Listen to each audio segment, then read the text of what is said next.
Die Vryheidsfront Plus in die Johannesburg Metro Raad het sterk beswaar aangeteken teen voorgestelde tariefverhogings vir basiese dienste wat ver bo inflasie styg. Volgens raadslid in die Metro Korboer word inwoners reeds swaar getref deur swak dienslewering en die nuwe verhogings vir water, sanitasie en elektrisiteit plaas verdere druk op huishoudings. Kor, goeiemôre, baie welkom by die program. Môre Susanne, môre aan jou luisteraars. Op watter gronde of hoe regverdig die Metro hierdie tariefverhogings wat beduidend hoër is as inflasie te midde van die voortgesette diensleweringsprobleme wat daar is in die Goudstad? Susanne, ek dink die antwoord is tweeledig. Aan die een kant het Randwater hulle tariewe aan die stad verhoog met 11%. En dan weet ons almal dat Nersa het aan Eskom verhogings toegestaan van 9,01%. Nou ongelukkig moet hierdie verhogings deurgegee word aan die verbruikers. So die stad is net nie finansiëel in staat om hierdie tariewe te absorbeer nie, maar die verhoging in sanitasietariewe het niks te doen met die verhoging in watertariewe nie. En om daai tariewe met 11% te verhoog is absoluut krimineel. As jy mens kyk waardeur Johannesburg die afgelope tyd gaan, en was baie in die nuus ook gewees dat daar kragverliese is weens onwettige aansluitings, daar's waterlekkasies, daar is probleme met die metro se finansies. Waarom word hierdie probleme nie eersins aangespreek voordat die inwoners verder belas word met verhoogde tariewe nie?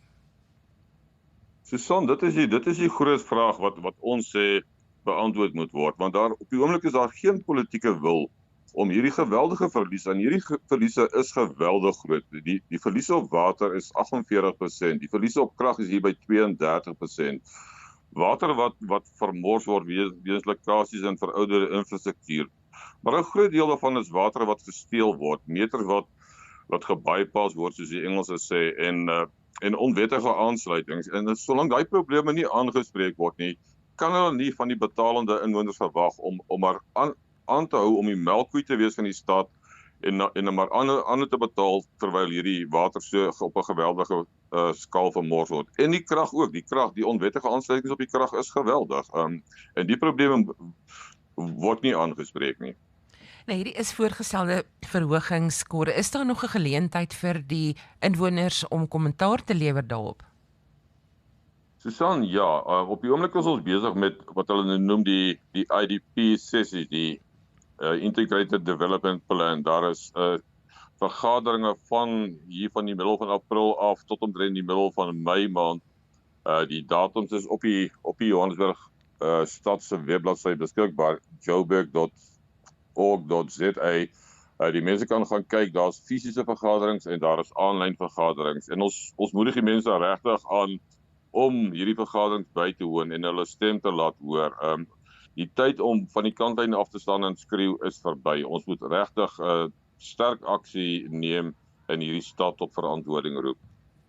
Is daar meer realistiese alternatiewe, net so laasens, Kor, wat voorgestel kan word wat die metro kan implementeer om hierdie finansiële uitdagings die hoof te bied, sonder om inwoners verder te belas? Susan, ongelukkig is die stad in 'n benarde finansiële situasie. Baie jare se gebrek aan onderhoud, verouderde infrastruktuur, benodig miljarde rande se kapitaaluitgawes om hierdie dinge om te draai. En daar is hoop. Hierdie vervalle situasie kan omgedraai word, maar dan moet daar 'n politieke wil wees en dan moet die geld spandeer word op die regte plekke en die tariewe moet ingevorder word. So daar is hoop, maar daar is nie hoop onder die huidige ANC-geleide regering nie. Ons sal moet 'n ander bedeling kry in die stad en dan kan ons hierdie stad weer omdraai. Dis soos 'n skip wat omgedraai moet word. Dit gaan stadig aan in die begin, maar alles is nie verlore nie. Maar ek doen 'n beroep op die kiesers. Gaan registreer vir hierdie plaaslike verkiesing wat voor lê en laat jou stem hoor en laat die Vryheidsfront Plus jou stem in die raad wees. Ons kan hierdie ding omdraai, regtig waar, maar die situasie is 'n benarde situasie en dit kort regtig waar 'n groot politieke wil om dit weer op koers te kry. Kor, baie dankie, ek waardeer jou tyd vanoggend, mooi bly. Totsiens, Susan. Ek het gesels met Cor Boer, VF+ raadslid in die Johannesburg Metro Raad en net weer daardie e-posadres of 'n webtuiste. As jy wil deelneem aan hierdie prosesse, kan jy gaan na www.joburg.org.za en die openbare kommentaar kan aan Rights Comment by joburg.org.za gestuur word of tree in verbinding met 'n raadslid vir 'n meer hulp ook met hierdie proses.